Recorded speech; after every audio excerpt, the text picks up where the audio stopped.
Hello students, good morning and welcome to online तैयारी। Online तैयारी के हिंदी करंट अफेयर्स में आपका स्वागत है। और हमारा पहला क्वेश्चन है, किस बैंक ने समर ट्रीट्स अभियान का शुभारंभ किया है? सही जवाब है पहला ऑप्शन HDFC। निजी क्षेत्र के आवास विकास वित्त निगम लिमिटेड HDFC बैंक ने समर ट्रीट्स कैंपेन शुरू किया है। इस अभियान के तहत कंपनी दोनों व्यापारियों, स्वरोजगार और वेतनभोगी ग्राहकों के लिए आकर्षक योजनाएं पेश कर रही है। लॉकडाउन पर प्रतिबंधों में ढील के साथ ये ऑफर लॉन्च किया गया है।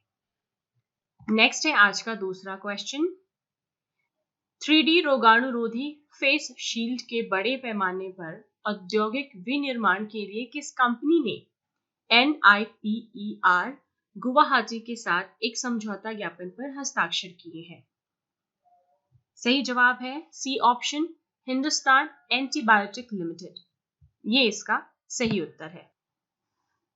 राष्ट्रीय औषधि शिक्षा एवं अनुसंधान संस्थान NIPER गुवाहाटी ने पुणे के हिंदुस्तान एंटीबायोटिक लिमिटेड HAL रसायन और उर्वरक मंत्रालय के तहत एक सार्वजनिक उपक्रम के साथ 3D रोगाणुरोधी फेस शील्ड के बड़े पैमाने पर औद्योगिक विनिर्माण और व्यावसायीकरण के लिए एक समझौता ज्ञापन पर हस्ताक्षर किए हैं। प्रौद्योगिकी का औद्योगिक उत्पादन और इसका व्यावसायीकरण व्यक्तिगत सुरक्षा उपकरण PPE के विकास में योगदान देगा। क्लियर है यहाँ तक? थर्ड क्वेश्चन की ओर बढ़ते हैं। किस रक्षा संगठन ने अर्पित पॉड का निर्माण किया है? सही जवाब है बी ऑप्शन, भारतीय वायुसेना। भारतीय वायुसेना ने पृथक परिवहन आइसोलेटेड ट्रांसपोर्टेशन के लिए एक एयरबॉर्न रेस्क्यू पॉड का डिजाइन, विकास और निर्माण किया है। पॉड का उपयोग गंभीर रूप से बीमार रोगियों की निकासी के लिए किया जा सकता है जो कोविड-19 जैसी बीमारियों से संक्रमित हैं, जिनके संचरण की संभावना कम है। पॉड का उपयोग ऊंचाई वाले क्षेत्रों, अलग-थलग स्थानों तथा दूर दराज के क्षेत्रों से कोविड-19 सहित गंभीर संक्रामक रोगियों को निकालने के लिए किया जाएगा। ऐसे पॉड की आवश्यकता तब पैदा हुई जब कोविड-19 संक्रमण को विश्व स्वास्थ्य संगठन द्वारा एक महामारी घोषित किया गया, जिसके बाद हवाई यात्रा के दौरान कोविड-19 के रोगियों से संक्रमण फैलने के खतरे से निपटने के लिए अलग किस्म की निकासी व्यवस्था की आवश्यकता महसूस की गई। नेक्स्ट, आज का फोर्थ क्वेश्चन, कोविड-19 के रोगियों के लिए भारत की प्रथम स्वदेशी किफायती वायरलेस शारीरिक मानक निगरानी प्रणाली का नाम क्या है? सही जवाब है डी ऑप्शन, कोविड बीप। ये इसका सही उत्तर है। कोविड बीप कोविड-19 के रोगियों के लिए भारत की प्रथम स्वदेशी किफायती वायरलेस शारीरिक मानक निगरानी प्रणाली है। ये उपकरण भारत में विकसित पहली स्वदेशी प्रणाली है और इसे ESIC मेडिकल कॉलेज हैदराबाद द्वारा हैदराबाद के भारतीय प्रौद्योगिकी संस्थान और परमाणु ऊर्जा विभाग के साथ साझेदारी में विकसित किया गया है।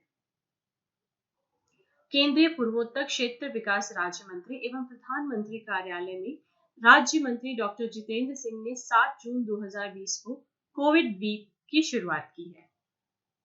क्लियर है? यहाँ पे आगे बढ़ते हैं फिफ्थ क्वेश्चन की ओर। किस कंपनी ने अन्य उपयोगी रसायनों और ईंधन में CO2 को कम करने के लिए प्रौद्योगिकी हस्तांतरण के लिए JNCASR के साथ भागीदारी की है? सही जवाब है इसका D option, Breath Applied Sciences. ये इसका सही उत्तर है। विज्ञान और प्रौद्योगिकी विभाग DST के तहत कार्यरत Jawaharlal Nehru centre for advanced scientific research ने मेथनॉल और अन्य रसायनों और ईंधन में कार्बन डाइऑक्साइड को कम करने के लिए प्रयोगशाला अनुसंधान के आधार पर प्रौद्योगिकी के हस्तांतरण हेतु ब्रीथ एप्लाइड साइंसेज के साथ एक समझौता ज्ञापन पर हस्ताक्षर किए हैं। इस शोध का नेतृत्व JNCASR में न्यू केमिस्ट्री यूनिट के प्रोफेसर सेबेस्टियन C. पीटर और इनकी टीम के मार्गदर्शन में किया गया है। सिक्स्थ क्वेश्चन, किस संगठन ने एंटी कैंसर दवा IIIM-290 विकसित की है? सही जवाब है भारतीय एकीकृत चिकित्सा संस्थान, सी ऑप्शन। भारतीय एकीकृत चिकित्सा संस्थान IIIM जम्मू को एक शक्तिशाली anti cancer new chemical entity यानी कि NCE के लिए केंद्रीय ड्रग स्टैंडर्ड कंट्रोल ऑर्गेनाइजेशन ने न्यू ड्रग्स डिवीजन की मंजूरी मिली है, जो अग्नाशय के कैंसर के लिए प्रभावी पाया गया है। इसके लिए नैदानिक पूर्व विकास और IND प्रस्ताव दिए गए थे। नई दवा अग्नाशय के कैंसर के खिलाफ प्रभावी है। भारतीय एकीकृत चिकित्सा संस्थान IIIM जम्मू CSIR की एक घटक प्रयोगशाला है। क्लियर है यहां तक? आगे बढ़ते हैं 7th क्वेश्चन की ओर। UVC आधारित बहुउद्देश्य कीटाणुशोधन कैबिनेट के विकास के लिए मेकिंग्स यानी कि MEKINS इंडस्ट्रीज के साथ किस अनुसंधान केंद्र ने सहयोग किया है? सही जवाब है सी ऑप्शन, पाउडर धातु कर्म और नई सामग्री के लिए अंतरराष्ट्रीय उन्नत अनुसंधान केंद्र। ये इसका सही उत्तर है। एक UVC आधारित कैबिनेट को मेकिंग्स इंडस्ट्रीज के सहयोग से पाउडर धातु कर्म और नई सामग्री के लिए अंतरराष्ट्रीय उन्नत अनुसंधान केंद्र द्वारा संयुक्त रूप से विकसित किया गया है। नेक्स्ट क्वेश्चन है 8th क्वेश्चन, किस शहर को उत्तराखंड की ग्रीष्मकालीन राजधानी के रूप में घोषित किया गया है?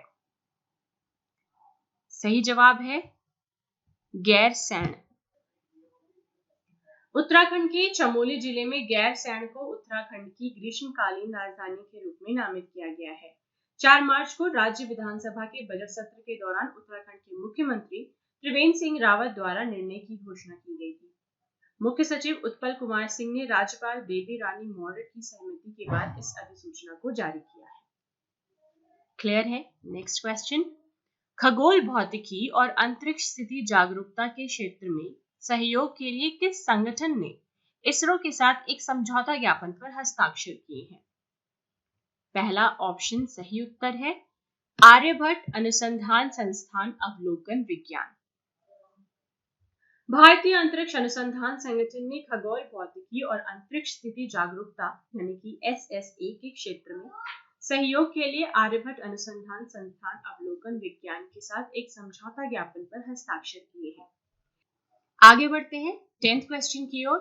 FSSAI के खाद्य सुरक्षा सूचकांक में किस राज्य को प्रथम स्थान दिया गया है? सही जवाब है डी ऑप्शन, गुजरात।